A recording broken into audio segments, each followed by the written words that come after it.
Meu nome é Enio, sou professor do Departamento de Odontologia Restauradora, da Faculdade de Odontologia da FMG, da área de Clínica Odontológica. Eu montei essa aula baseado já em um ano, ministrando ela na Faculdade de Odontologia, e tanto no adulto para o idoso também. O importante dos dois tópicos de hoje, que é a abordagem do portador de hipertensão arterial, e eu vou ainda acrescentar algumas alterações cardiovasculares, e a outra que é portador de diabetes. O que eu estou querendo passar com essa é, pelo menos, um sinal de identificação da hipertensão, como atuar no consultório odontológico diante de uma crise de hipertensão, e para portadores de diabetes, quais são os cuidados que nós vamos ter. Vou começar a nossa apresentação falando, então, a respeito do que é do conceito básico de resposta que nós vamos ter no organismo. Essa figura esquemática está mostrando um conceito na área médica é fundamental na homeostase e no equilíbrio do paciente. Quando a gente fala em resposta endócrino-metabólica ao trauma, é fundamental que entendamos que o sistema nervoso central que controla o organismo diante de todas as demandas que nós vamos ter diante de traumas. Trauma aqui é uma palavra bem ampla para significar procedimentos que foram sofridos por perda grande de sangue, paciente que está com uma situação de sepse no organismo, que teve politraumatismo, grandes cirurgias, ou situações como, por exemplo, a insolação que leva a uma perda hidroeletrolítica muito grande e a descompensação do organismo. Mas a resposta começa no sistema nervoso central, mandando comunicações tanto para o coração e alguns órgãos, para que seja feita essa homeostase do organismo. Lógico, um dos órgãos mais importantes nesse controle é o coração. Só para se entender a importância desse conceito de resposta ao trauma, resposta fisiológica, nós vamos entender que o coração é a grande preocupação no momento de uma parada, é a própria irrigação do coração, o segundo órgão de preocupação é o rim, e o terceiro, não um grau de importância, tá? Os três estão no mesmo patamar, é o sistema nervoso central. Então, numa queda de pressão de um paciente, a preocupação que eu tenho é, o rim continua a perfundir, ou seja, filtrar a urina, o sistema nervoso continua recebendo oxigenação, uma vez que ele só funciona na base de água, glicose e oxigênio. Se eu tenho isso como função e vejo qual que é o meu parâmetro clínico para saber se isso é real. Bom, se eu quero saber se a pressão está estável, está razoável, eu vou observar a diurese do paciente, ou seja, o tanto que está urinando. Se ele diminui muito a urina, eu já fico preocupado, ou seja, que a pressão não está satisfatória e diminuiu a filtração glomerular. Por consequência, eu imagino que a oxigenação no cérebro também pode estar prejudicada. Então, o coração não tem só a função hemodinâmica de jogar sangue no organismo, mas também de controlar outros órgãos por mecanismo de volemia. Então, o conceito que nós vamos aprender hoje, um deles, é volemia. É a quantidade de compartimento ou de condições ou de situações, ou que nós definimos mais na fisiologia, compartimentos, ou seja, a quantidade de água, sangue, plasma, célula, que está contida naquele vaso, que pode aumentar ou pode diminuir de acordo com a fisiologia de cada paciente. Então, o coração, essa foto mostra a fundamentação básica da relação coração com pulmão. O pulmão, se a gente conseguisse tirar a parte de sustentação dele, ele seria um grande conjunto de vasos, arteriais e venosos. Mas, como mostra na figura, a circulação, quando ela sai do coração pelo ventrículo esquerdo, no primeira curva que ela faz, que chama ramo aórtico, ela vai lançar o primeiro ramo da aorta, que vai ser a coronária. Então, a primeira preocupação é manter o coração irrigando. A segunda divisão, que vai fazer a sua subida, é a parte da aorta ascendente. Quando vira descendo, a aorta descendente. E aí vão os plexos, que vão para os dois braços também. Então, é essa a preocupação que o organismo tem. E lembrando que a relação com o rim se dá diretamente com a aorta descendente. Por isso que a colocação dos dois rins, o coração e o que já foi apresentado no slide anterior, a manifestação da parte do sistema nervoso central. Mas o que é pressão arterial? Quando eu pego um paciente e eu vou fazer a aferição, que é o termo correto, ou mensuração, porque medir dá a impressão que eu estou pegando a pressão, pegando uma reta e ali fazendo a aferição daquele volume. Então, nós usamos o termo correto, é aferir ou mensurar. A pressão arterial, ela é obtida baseado o tanto que o meu coração bate vezes o tanto de sangue que está saindo do coração. Nós podemos fazer uma conta seguinte: se eu tiver uma hemorragia na artéria alveolar, em que eu estou perdendo sangue, o débito, ou seja, eu estou perdendo volume de sangue, volemia, o débito começa a descer. Se eu não estancar essa hemorragia, vai continuar perdendo. Então, se eu diminuir o débito, o que vai ter que aumentar? A frequência cardíaca, uma vez que ela é diretamente proporcional à pressão arterial, para tentar manter a pressão arterial no padrão ideal. Um outro fenômeno que acontece muito, e a forma mais de se entender esses mecanismos de compensação é: você está dirigindo o seu carro e indo em direção a algum lugar que você queira. De repente, alguém te fecha na curva, ou ali no momento de um cruzamento. Naquele momento, você vai ter o reflexo de pisar no freio. Automaticamente, a descarga de adrenalina que dá, o mesmo volume de sangue circulando, aumenta a frequência cardíaca. Então, o que nós podemos entender que pode ocorrer no momento da mesma situação de estresse numa consulta odontológica, o fenômeno do guarda-pó branco? É que quando o paciente está sob uma descarga adrenérgica, mantendo o débito cardíaco, ou seja, o volume de sangue injetado igual, a frequência cardíaca vai aumentar. E vai refletir em quê no paciente? Na pressão sistólica, de saída. Porque a diastólica não vai ser muito inferida porque o débito está muito igual, não teve tanto impacto. Então a gente diz que esse paciente está sob um efeito adrenérgico, ou simpático-minérgico, ou sob efeito do jaleco branco. Então essa fórmula vem mostrar isso. Por outro lado, se eu tenho uma taquicardia, que é o batimento cardíaco acima de 120, a pressão arterial vai aumentar também. Assim como, se eu tiver uma bradicardia menos de 40 batimentos por minuto, a minha pressão arterial tende a cair e, com isso, eu posso ter, mesmo com um débito igual, ter prejuízo no rim e ter prejuízo também nos outros órgãos que são mantidos por pressão. A outra fórmula que está colocada à esquerda, que pressão arterial é igual ao débito cardíaco vezes a resistência vascular periférica, dá para entender bem melhor a gente pensar em parentes ou pessoas que a gente já atendeu e que tem aquela quantidade de varizes na perna. Olha, se há um relaxamento das veias dos membros inferiores, eu preciso fazer com que o meu coração bata mais forte para que ele vença aquele relaxamento das veias e ele possa voltar no seu leito vascular e não produzir nenhuma alteração. E aí vem um segundo conceito importante. Sangue parado, ele é passível tanto de infecção como de precipitar coagulação e formar trombo. Então, uma pessoa que tem muita variz de membro inferior está mostrando que a resistência vascular periférica, ou seja, os vasos, não estão suportando muito, estão relaxando. E aí tende a elevar a pressão arterial para vencer aquela frouxidão, vamos falar frouxidão, ou seja, o vaso ele não está pérvio, não está tão fechado, não está com fluxo bom, então ali vai começar a represar sangue. Ou o coração bate mais forte e tenta compensar, ou ele vai começar a dar a famosa insuficiência cardíaca congestiva. Então, esse conjunto de fatores leva sempre ao aumento da pressão arterial. Um outro exemplo que a gente tem para ilustrar a pressão é um paciente que tem hipertensão pulmonar por enfisema. Se eu tenho uma troca gasosa, em que o sangue tem que entrar por pressão para julgar CO2 e pegar O2, ele tem que fazer isso com mais força quando o pulmão é fibrosado. Com isso, nós vamos ter uma pressão aumentada também do ponto de vista. Muitas das vezes não aumenta tanto a diastólica, mas aumenta muito a sistólica, que é a grande preocupação no atendimento. Olha, o paciente chegou lá na escola, eu ouço muito isso. O paciente chegou com 15/9. Eu vou atender o paciente? Atende. Primeiro, chegou cansado, andou, está às vezes muitas vezes ansioso pela consulta, nesse calor que nós estamos vivendo, na escola ainda de odontologia nós não temos condicionamento de ar, então o paciente fica sob um estresse muito grande, então no momento da consulta a sistólica pode dar um pico maior, mas a mínima está garantindo que ele está estável. O cuidado nós temos que ter aqui, porque às vezes posso ter 9/17, por 18, que aí sim começa a preocupar, mas até por volta de 14/9, a gente sabe que é um efeito sob estresse do paciente naquele momento. Então, a primeira coisa é se averiguar o que está acontecendo com ele. Uma das formas da gente aferir esse controle é através do esfingomanômetro e do estetoscópio.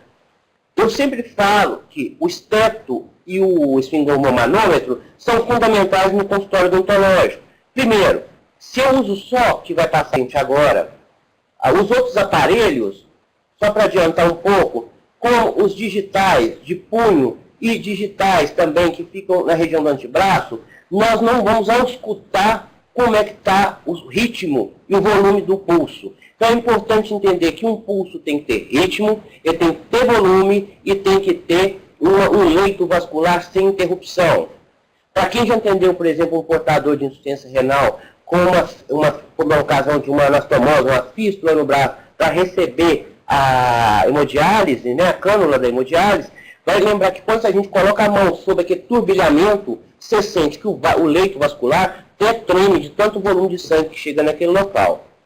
Qual que é a desvantagem de se utilizar aparelhos que tenham só esse material, de não auscultar? Você vai fazer a aferição da pressão máxima, mínima, vai dar o registro do batimento cardíaco, da frequência cardíaca, porém você não tem o ritmo que ele está batendo, que pode gerar alterações sistêmicas. Qual que é a desvantagem de utilizar mais ainda os aferidores de pulso? Quanto mais para distal do coração, ou seja, quanto eu caminho do leito do coração para a extremidade do meu corpo, a pressão tende a cair. Então, eu posso estar aferindo uma pressão que não é muito confiável. Fora que quanto mais também ela manter alta no pulso, é sinal que há uma preocupação maior com esse paciente. Mas o ideal é sempre a gente aferir a pressão arterial em regiões como a artéria braquial. No pé, nós vamos utilizar a região da artéria poplítea, que é muito utilizada por anestesiologista que está fazendo cirurgia na parte de tronco e membros superiores. Mas nós, da odontologia, vamos utilizar, de preferência, a braquial, para poder aferir a pressão arterial. O que se duvida é, eu estou aferindo a braquial para a pressão, mas muitas das vezes vou contar o ritmo na artéria radial ou não ulnar. Lembrando de nunca atravessar os dois dedos de um braço para outro, só pega num ponto, ou vai para o outro ponto, mas nunca cruzando o dedo sobre o braço, por causa do pulso ser bilateral e confundir na hora da contagem. Eu ensino nos alunos na graduação, tanto aferir a pressão nos membros superiores quanto nos inferiores, para que eles possam aferir. Agora, no caso de um paciente que tem uma parada cardíaca, uma suspeita de parada, esse pulso ele passa a ser irreal, que aferir pela carótida, que aí é mais confiável.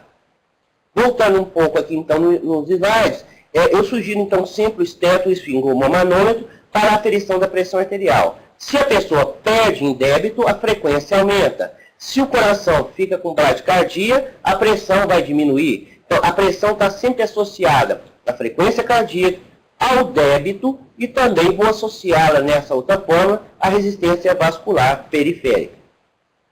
Mas qual que é o conceito atual de pressão arterial? Nós vamos ter a pressão ótima, em alguns autores, de 120 por 80 milímetros de Hg, o que também, em alguma literatura, para 110 por 70 milímetros de Hg. O que é importante é falar que no parâmetro de normalidade é 130 por 85, alguns na literatura que é de 130 por 90, porque quando alguns classificam 90, já vai entrar no estágio de hipertensão tipo 1. Como regra geral, nós vamos falar que uma pressão ideal num paciente é de 11 por 7 ou de 120 por 80, aceitando máxima de até 13 por 8,5, 13 por 87, que passou para nós vamos considerar esse paciente hipertenso tipo 1. Muitas das vezes não precisa da medicação, mas precisa de acompanhamento médico e atividade como dieta e esporte. Então existem 3 classificações. Nós temos a Associação Brasileira de Cardiologia de Hipertensão Arterial, temos as publicações mais aceitas 2010 e outras que são aceitas mundialmente. Mas há um padrão que é o seguinte: comento com o cardiologista na seguinte discussão: 11 por 7 pode ser bom para um indivíduo, 12 por 8 para outro. Mas se eu tiver um paciente de 2 metros de altura, com um peso maior, com uma pressão de 11 por 7, ele nem vai andar. Então, essa situação tem que ser avaliada para cada indivíduo e muitas das vezes média confunde mais e poderia se utilizar outros parâmetros. Então, esses métodos que nós vamos utilizar aferindo a pressão do paciente, e deve ser obrigatório em toda consulta para todos os pacientes, sem exceção, independente de ser hipertenso ou não, deve ser aferida a pressão arterial do paciente. E mesmo que o médico fale que está compensado, porque a responsabilidade da consulta é do cirurgião dentista. Para os métodos que são externos, nós consideramos não invasivos. O único método invasivo é chamado de PIA, pressão arterial invasiva, que aí é feito por um método de catéter. Então, quando o paciente tem um choque, onde a pressão há uma queda abrupta, e que eu consigo parâmetros de 4/2, e que no esfingonomanômetro eu não tenho aquela tensão precisa, no momento que eu passo um catéter na artéria e coloco em situações mais graves, eu vou monitorar esse paciente pela pressão arterial invasiva, chamada PIA, dentro de um ambiente hospitalar. Eu só trouxe para citar, porque às vezes o profissional da odontologia vai em CTI e o médico fala, olha, eu vou precisar fazer uma PIA no seu pai, no seu parente ou no seu paciente, e a pessoa não sabe. Então é importante se conhecer os métodos também. Então, PIA é pressão arterial invasiva medida por um catéter e que se faz o registro dela no monitor cardíaco. Geralmente, ele aparece com uma cor vermelha, não todo, mas em alguma grande parte do monitor fica vermelha. Então, o paciente que chega no meu consultório e eu estou aferindo a pressão e encontro 14/10, 15/10, eu fico na situação, daria para fazer um procedimento? Como diria uma aluna, poder pode, mas não deve. Então, o que eu posso fazer? A primeira coisa é encaminhar esse paciente para um serviço de atendimento, ou convênio, ou para o sistema público, um centro de saúde. O que o cardiologista ou o clínico deveria fazer, como manda a literatura? Primeiro, seria monitorar esse paciente com o chamado MAPA, monitoramento ambulatorial da pressão arterial. A pessoa fica acoplada a esse aparelho por um período de 24 horas, quando passa as 24 horas, passe a introdução, a leitura dos picos arteriais durante 24 horas, e aí se registra a média e se determina se o paciente está ou não hipertenso. Um outro método diagnóstico, para quem está suspeitando, fez um exame, parece que tem uma isquemia ou que tem uma arritmia cardíaca, é o chamado Holter. É o eletro que fica acoplado a um paciente através da mesma forma do mapa, com eletrodos, inclusive esses da esquerda são cardíacos e o da direita é para contar a frequência respiratória. Porque é interessante falar que no momento que às vezes dá uma apneia, o paciente então pode apresentar arritmia. Então é um exame bem completo para se avaliar a arritmia. Então, nós vamos voltar para ir lembrando vocês, o mapa, para fazer o registro da pressão arterial por 24 horas, o Holter, que faz o registro eletrofisiológico de 24 ou até 7 dias, e o mais comum, que é o ergométrico. O ergométrico você vai para a esteira, ou vai para uma escada, você da forma mais simples, ou da forma com espirometria, aí eu estou avaliando a função metabólica, respiratória, e aí o médico acompanha, isso é feito por médico, ele fica no monitor acompanhando. Ao detectar qualquer eletrofisiologia incorreta na curva QRST, ele para, verifica, identifica, diminui o ritmo da caminhada, porque ali está havendo uma isquemia. Não é determinante, porque eu vou usar um termo da epidemiologia. Ele tem uma sensibilidade boa, mas ele tem muito falso positivo também. E aí, quando eu vejo que um paciente teve uma isquemia ou que a eletrofisiologia dele não está boa, eu tenho que fazer tipo um exame invasivo até para verificar se isso está mesmo ou fazer um Holter de mais tempo. Mas nós pegarmos, então, um outro exame, que aí é muito importante para nós da odontologia, nós vamos observar que esse exame ele é fundamental. Exemplo, chega lá no centro de saúde, uma mãe com uma criança falando, meu menino tem problema no coração. Aí você fala assim, qual? Ah, eu tenho refluxo, sopro. Aí você pensa, mas na dúvida, como é que é, tem ou não tem? Se for para uma emergência, tem que dar antibiótico, porque tem refluxo de sangue. Se nós fizermos um encaminhamento no médico e fizer o exame chamado ecocardiograma, que pode ser externo simplesmente, ou pode ser o transesofágico, que incomoda um pouco mais o paciente, ele vai estar avaliando não só as câmaras cardíacas, os dois átrios e os dois ventrículos, assim como se está pérvio fluxo, ou seja, se tem fluxo, se tem refluxo, se tem turbilhonamento do sangue no interior dessas câmaras cardíacas. Então, quando eu quero ver a relação mais íntima do coração com esses reflexos, eu faço um transesofágico. E aí eu consigo ver através de Doppler, ou seja, de ondas, saber se tem fluxo, tem refluxo, se tem alguma barreira através desses exames. Se ainda não fechei o diagnóstico desse paciente, eu ainda tenho condição de ampliar para outros tipos de tratamento. O que é importante é que, uma vez diagnosticada a hipertensão arterial, ela ser iniciado o tratamento ou acompanhamento ou acompanhamento mais farmacológico, como mostra a tabela que vocês vão poder ter acesso vendo melhor. Nessa tabela ela fala, olha, se o indivíduo passou bem, ok, acompanhamento, manter o padrão de vida. Se o risco está baixo, o que eu tenho que fazer? Um tratamento que não é medicamentoso, é um paciente só isolado, eu vou acompanhar por 6 meses para ver se melhora com prática de esporte, com dieta. E aí, se não melhorou, eu vou entrar com medicação, geralmente monoterapia. Se é risco adicional médico, aí vai agravando, o médico vai estudar de acordo com a demanda do paciente. O que é interessante para a gente é porque hoje tem uma gama muito grande de medicamentos. Exemplos para a gente ver pela rotina da odontologia. Primeiro, o paciente fala, eu tenho que tomar Lasix, que é a furosemida, ou hidroclorotiazida. O que eles vão fazer? Eles vão atuar no rim. Grosso modo falando é isso. Eles vão abrir a comporta do rim e falar assim, perde água. Vou lembrar de novo no primeiro conceito que eu falei com vocês. Volemia, volume de sangue circulante. Se eu abro a comporta do rim, e o coração, cérebro e rim, se eu abro a comporta do rim, diminui-se o volume de sangue circulante e a pressão arterial, então, tende a diminuir. Um outro exemplo, no final de semana eu bebi muito cerveja, eu vou inibir o hormônio antidiurético. Então, o que eu vou fazer? Se aquilo que eu ia promover ele é antidiurético, eu vou aumentar a minha diurese.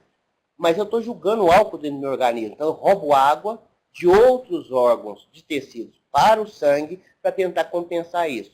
No final das contas, você perde água, perde eletrólito, e o coração tem que trabalhar mais, elevando a pressão arterial, mesmo com perda de volume de água. Quando eu falei do hidroclorotiazida, da furosemida, do Lasix, que atuam abrindo a comporta do rim, fazendo diminuição do volume, outros medicamentos, como a losartana, o ARA2, a clortalidona, vão estar atuando na pressão dos vasos sanguíneos, fazendo com que eles fiquem mais relaxados. Então, um paciente, por exemplo, que você prescreve um anti-inflamatório para tratamento pós-cirúrgico, saiba que ele vai atuar no rim e vai atuar no coração, porque ele vai impedir a produção de prostaglandina, que é o maior potente vasodilatador. Com isso, o vaso fica tenso e a pressão arterial fica alta, tanto no rim quanto no restante do organismo. Então, esse furosemida, hidroclorotiazida atua no rim, a losartana, clortalidona e outros dessas famílias vão estar atuando nos vasos sanguíneos. Um outro medicamento interessante, que é a nifedipina, os parentes de todas as dipinas da vida, vão trabalhar, a nolodipina, vão trabalhar com os canais de cálcio.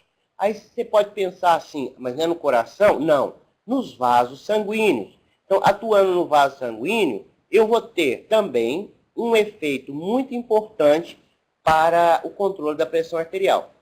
Citando só como curiosidade para vocês, o sildenafil Viagra, ele foi um medicamento que foi utilizado inicialmente para tratamento de hipertensão pulmonar. Ele tem uma substância chamada óxido nitroso, que ele faz a dilatação dos vasos. Por isso que aumenta o aporte, mas diminui a pressão. Então, a pressão tende a cair.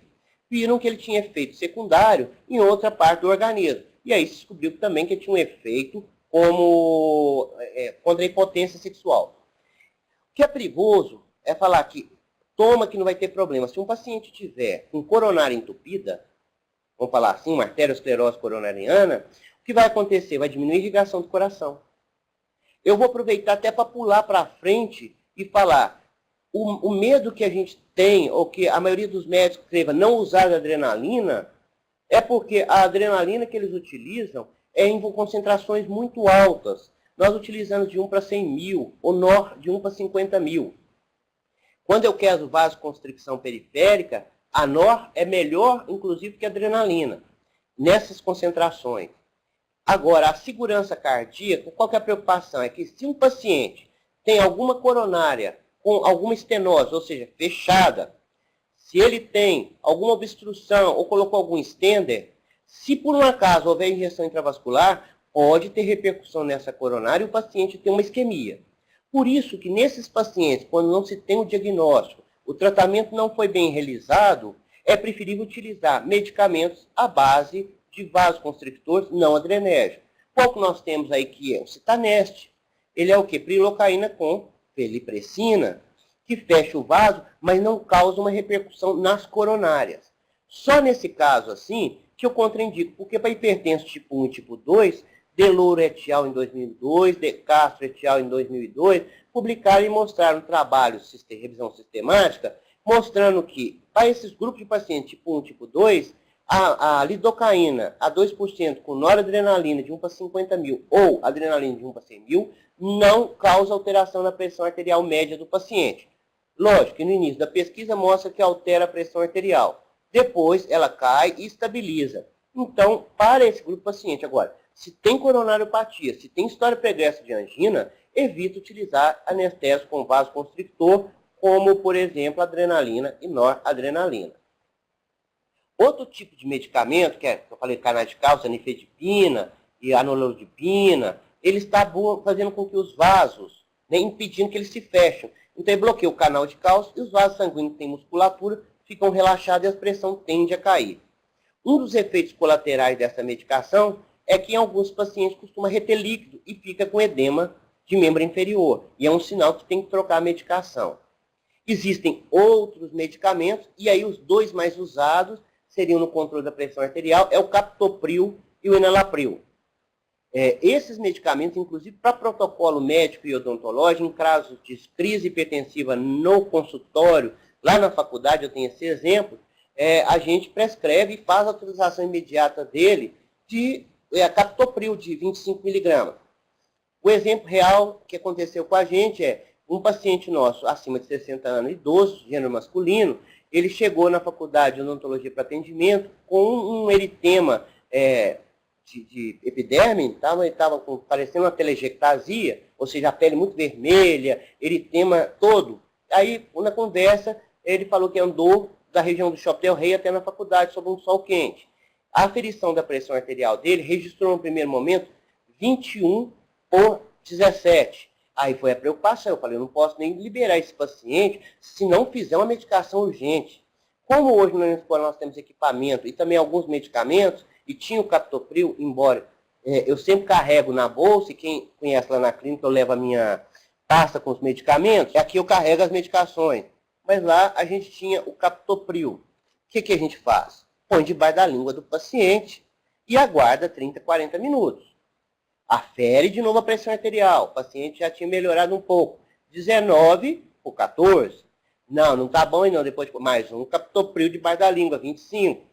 E aí a gente acompanha esse paciente até por volta de 9 horas da noite. Quando houve a melhora razoável da pressão para poder liberá-lo, ele saiu da faculdade com em torno de 16 por 11. E aí ele foi encaminhado para o serviço médico para poder fazer um controle. E o paciente jurava que não tinha nenhum problema de hipertensão arterial. Foi encaminhado para o serviço de cardiologia e, por coincidência, o cardiologista eu conhecia. E aí ele me ligou para me contar do caso, dar um retorno. O que aconteceu? Esse paciente sublimou tanto a hipertensão dele que já estava com dilatação de ventrículo direito. Vocês verem que é uma situação que complica muito a vida do paciente. Porque agora acaba sobrecarregando, se tiver a propensão, dá uma insuficiência cardíaca. Senão vai acabar dando deformação de parede, de ventrículo. E aí, todas as vezes que vocês ouvirem que, independente da pressão arterial, um paciente tem arritmia cardíaca, principalmente de átrio, o risco de formar trombo é muito grande. Então, sempre para paciente que tem refluxo, ou seja, a válvula mitral mostrou que está deixando voltar sangue, ou está cuspindo sangue, que a gente chama da estenose, ou no caso da aórtica, se tem insuficiência cardíaca congestiva, se a arritmia é atrial principalmente, antibiótico terapia nesse paciente, 2 gramas de amoxicilina 1 hora antes. É evitar infecção. Só para repor. Um paciente sem ter nenhum tipo de atendimento médico odontológico com arritmia atrial, ele praticamente toma antibiótico um dia sim, um dia não, um dia sim, escolhem geralmente a claritromicina, a clindamicina, mas mais é a claritromicina, para prevenir formação de trombo. Mas por que antibiótico? Porque quando eu tenho uma infecção no meu organismo, e aí vale para da boca, qualquer parte do corpo, esse coração tem que bater mais forte. E ao bater mais forte, o coração aumenta o risco por causa do efeito da adrenalina que é liberada na infecção.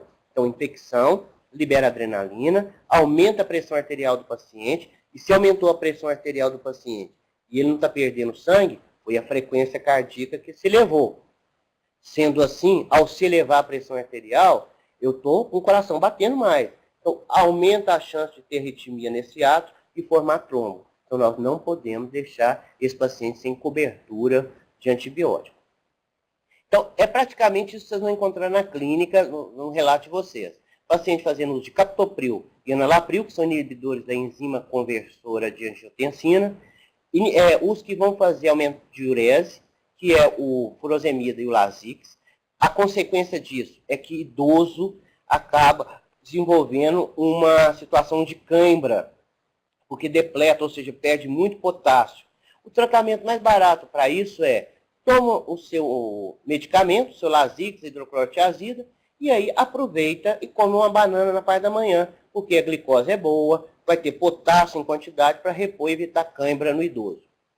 E um idoso, ou um paciente que já teve trombose, mas se teve trombose ou não e é idoso, o importante é sempre, de 15 em 15 minutos, estimular com que o paciente mexa suas pernas fazendo movimento de aceleração, para que a panturrilha movimente e ajude no retorno venoso e não predisponha ao risco de ter algum efeito de trombo. Então, para a nossa consulta, vamos lembrar sempre, fazer o paciente movimentar as pernas para evitar a formação de trombose. E os que bloqueiam o cálcio, os vasos sanguíneos, nós vamos ter então a nodipina, nifedipina, nós vamos ter aqueles que vão trabalhar, já falado, captopril, enalapril, Lasix, furosemida, clortalidona, losartana, ARA2, todos que vão trabalhar no volume de vaso sanguíneo. No volume dele, na tensão. E aí, só para ilustrar, então aqui mostra justamente aqui, olha, que eu falei, uma coronariopatia revelada na hemodinâmica. Então, como é que o sangue se movimenta? Quando fez aqui, geralmente faz pela veia femoral mesmo, chegando até no coração, solta o contraste e faz essa evidenciação deu branco aqui agora, eu vou lembrar, do cateterismo. E aqui coloca um stender na estenose para voltar à circulação normal. Agora, pacientes que têm estenose, cistamento, já tiveram trombose, geralmente fazem uso de ácido acetil salicílico, que é o chamado somalgin CAD, somalgin C, né, o buferin temporado. Eles acabam alterando um pouco a coagulação. Eu vou corrigir a fala, que não altera a coagulação no conjunto de ser um anticoagulante, mas são antiplaquetários. Então, 100 miligramas por dia de aspirina previne tromboembolismo e também situações de isquemia. Agora, lembrar que infarto ocorre no cérebro e no coração. Então, nós vamos estar trabalhando sempre com o conceito de isquemia nesses dois órgãos. E acidente vascular, tanto encefálico quanto miocárdico, chamado infarto. Então, aqui mostra que o paciente recebeu, então, logo depois, uma colocação de um stender farmacológico que melhorou o padrão de circulação. O que eu quero chamar com o uso da aspirina, ou de varfarina, que aí é um outro componente, que não é de hemodinâmica de hoje, mas é só para citar uma coisa que a gente vê muito nesses pacientes, o RNI.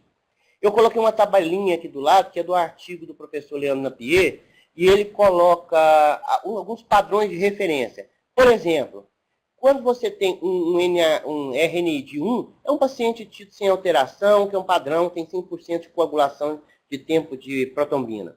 Se você vai aumentando e vai colocando, então, efeito antiplaquetário, nós vamos observar que o valor do RNI vai alterando. Eu posso ter 1,5, 2. Então, para paciente que já teve trombose ou infarto, esse RNI, eles querem acima de 1,5, de 2.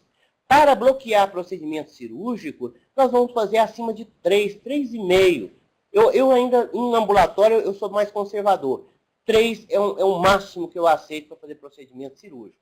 E aqui é baseado na coagulação do sangue do paciente sobre o sangue padrão do laboratório.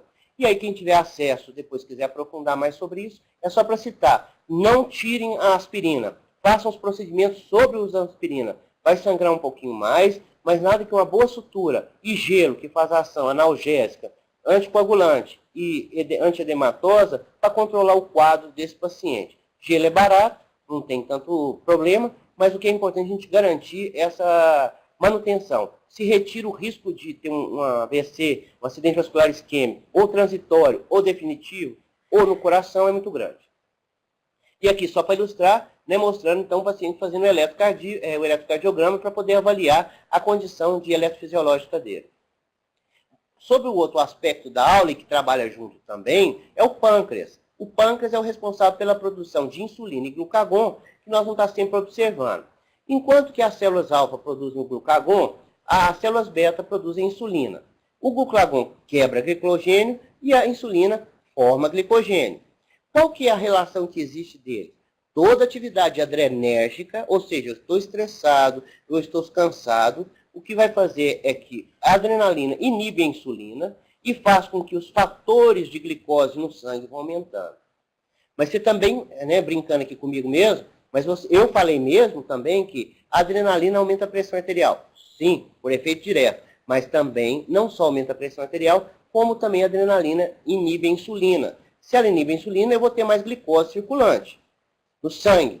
Lógico que glicose, açúcar no sangue, atrai mais água, aumenta a volemia, aumenta a pressão arterial. Aí o fundamento que o portador de diabetes, do tipo 2, porque no tipo 1, ele nasce com o pâncreas incapacitado, ou seja, não produz insulina. O tipo 2 é aquele que o indivíduo, por exposição muito grande ao açúcar, à glicose, ele desenvolveu intolerância periférica, ou seja, o receptor não reconhece mais aquela insulina, ou a insulina é incompetente de produção, ou o pâncreas parou de produzir. Qual situação que a gente vê muito pâncreas, chamado pancreatite alcoólica, o paciente que bebeu durante a vida, futuramente é um convidado a ter diabetes tipo 2. E atualmente, pesquisas que afirmavam que a diabetes tipo 3 seria gestacional, foi incluída na diabetes tipo 2. Enquanto que pesquisas recentes mostram que o mal de Alzheimer ele está associado com um diabetes tipo 3 no sistema nervoso central. E pesquisas vêm mostrando que se a gente utilizar receptores de insulina ou a hipoglicemia antiorais no sistema nervoso central direto, ocorre a melhora do quadro, pelo menos o que tem sido mostrado em animais, ainda que humanos não foi atingido. Então, uma adrenalina circulante, ela vai inativar a insulina, que piora o quadro. E é interessante que a gente fala assim, olha, atende o paciente portador de diabetes, compensado ou não, de manhã, porque aí você tem níveis de insulina melhor. Depende, se o paciente tem ou não tem insulina, porque se ele for insulina dependente, o ideal sim, sempre de manhã, nos horários mais cedos, para evitar estresse. Mas aquele paciente que chegou ali tem que ser observado, o ideal era ter um glicosímetro para a gente saber qual que é o volume de glicose que está circulando nele. Não tendo, e um paciente que tem história, a gente parte que esse paciente, independente de qualquer coisa, para procedimento cruento, tem que receber antibiótico terapia profilática 2 gramas 1 hora antes do procedimento. Então, se a gente caminha pensando nisso, nós vamos entender que a resposta à infecção e a traumas elevam o nível de glicose circulante. Então, se eu fizer uma cirurgia no meu paciente, eu vou ter resposta ao trauma, libera adrenalina, aumenta a pressão arterial e vai fazer também a inativação da insulina. A glicose aumenta e fica um ciclo vicioso. Puxa mais água, puxa, aumenta a pressão e aí vai. O que é interessante é falar que é um processo fisiológico. Se eu fizer uma raspagem no paciente, inicialmente, depois de um tempo, eu vou aferir a glicose dele, eu vou ter um volume um pouco maior do que o normal. E como é que a gente sabe disso? Porque existem hormônios contrarreguladores. E não só isso, pelos volumes que a gente tem de gráfico, nós sabemos que uma vez que você come, 40 minutos ou até 2 horas depois daquela alimentação, a glicose tem que estar no parâmetro normal, que nós vamos considerar pela American Diabetes Care, de 2003, que é o valor em torno de 69 até 99. Alguns autores criticam e ainda falam que deveria ser de 70 a 99 miligramas por decilitro. Se eu não vou discutir o padrão diagnóstico, porque tem uma diferença na literatura, mas, em grosso modo, se você está com acima de 120, se é suspeito de diabetes, se está acima de 140 e fez exame e deu pós-bradial, ou seja, comeu, 2 horas depois aferiu a glicose, está mais de 140, você é considerado um portador de diabetes, a grosso modo, sem analisar outros exames. Mas todas as vezes que tiver infecção no organismo, vai gerar hiperglicemia, porque libera adrenalina, inativa insulina, aumenta a glicose. Se a glicose está alta, estimula a infecção. Então, se eu não corto a infecção do paciente, automaticamente esse paciente vai continuar com a glicose mais alta. E aí vem a pergunta que mais eu vejo lá na escola, eu recebo. Olha, meu paciente está com glicose de quarta senha e precisa ser atendido. O que eu faço? Dá antibiótico e atende esse paciente. O que não dá, se a infecção na cavidade bucal e você não atender, ele vai continuar com a glicose alta. E olha que eu já recebi paciente aqui da endocrinologia aqui do HC, do FMG, com 576 de glicose. Eu já tive o Celso com 1000 de glicose. E eu falei, menino, você não está em coma, não sei como. É milagre. Vai procurar o seu nefrologista. Porque ele era transplantado renal.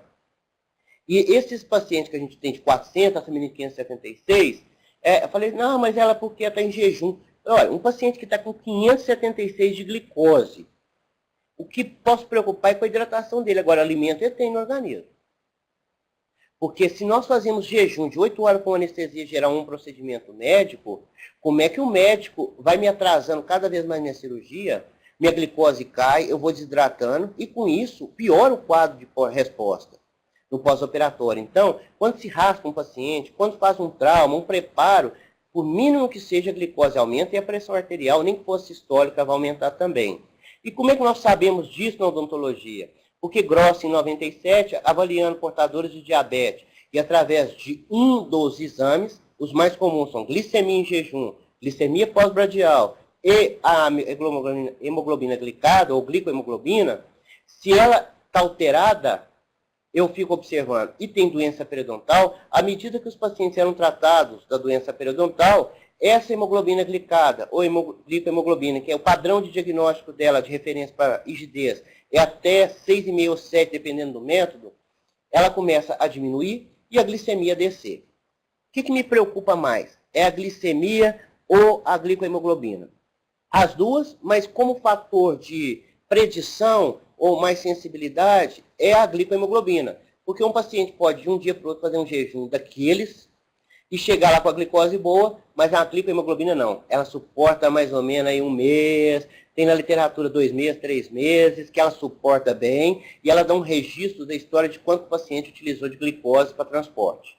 Então aqui eu consigo aferir esse paciente nesse quadro de diagnóstico. Das medicações mais utilizadas, eu queria, antes de falar, só exemplificar uma coisa que a gente bate muito em fisiologia e bioquímica. Quando nós acordamos de manhã, se olhar o gráfico, nós vamos fazer o que a gente chama de jejum, café da manhã, ou comer pão ou alguma coisa para poder sair de casa, uma fruta. O que é ideal nesse momento?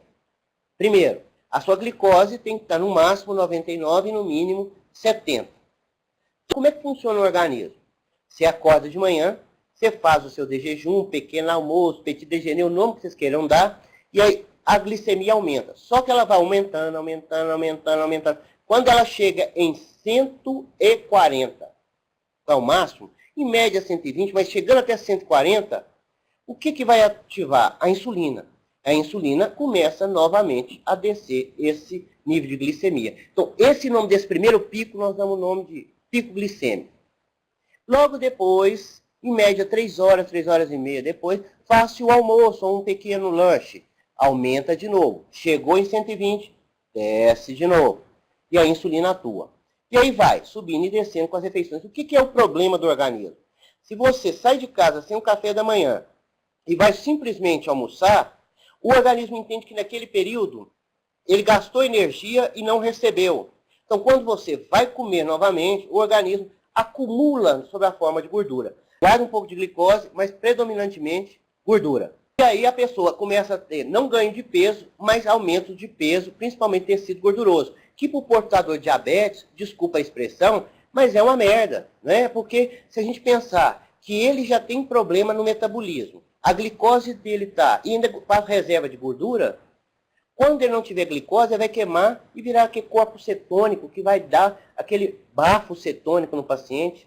Então, esse movimento aí é que vai garantir. Agora, um paciente acorda de manhã, que é portador de diabetes, ele tem o primeiro pico dele, e aí vai aumentando, não tem insulina. Então, eu preciso jogar uma insulina para ele, ou por via injetável, ou hipoglicemiantes orais. Eu trouxe 3 dos mais usados. O primeiro na caixinha verde, a metformina. É um hipoglicemiante bom oral, porém tem efeito colateral desagradável. Um deles é a diarreia. O paciente que toma, às vezes, desenvolve uma depressão e aí fica desidratado, piora o quadro inicial de diabetes. Então, o médico tem que estar atento para poder fazer essa troca rápida do relato. Um outro aí, intermediário de potência é a glibenclamida, que tem um efeito bom também. Em relação à metformina, é bem melhor, é mais rápido de ação e abaixa os níveis mais rápido também. E o terceiro, aí, excelente, de uma rapidez grande para fazer baixar o nível glicêmico, a glicemia, é a pioglitazona, só que é de um valor aquisitivo caro. E eu não deu tempo de me acercar, mas eu acho que ainda não está disponível no sistema público a pioglitazona. Não estou falando que se tem, não tenho certeza. Mas a insulina é dispensada no serviço público. Quando usar um e quando usar um outro? Aí depende da condição clínica do paciente, da tolerância à insulina e de outras situações. O que é importante para nós da odontologia é não recusar um paciente que está com 300, 400 de glicemia, mas dar o antibiótico e fazer o atendimento daquele paciente para remover o foco de infecção. Eu fazer uma situação onde eu vou selar a cavidade, que é fundamental. As pessoas acham que é só cirurgia. Não. Bactéria na boca também estimula a hiperglicemia e vira infecção. Então, tratar, selar a cavidade, remover cálculo, resto radicular, tratar o canal do paciente. Da mesma forma que o portador de hipertensão não pode ter adrenalina circulante, eu tenho que evitar a infecção para esse tipo de portador no caso de hiperglicemia, que é diabetes, para não causar mais infecção nesse paciente. Então, isso, como regra geral, é o que nós vamos fazer.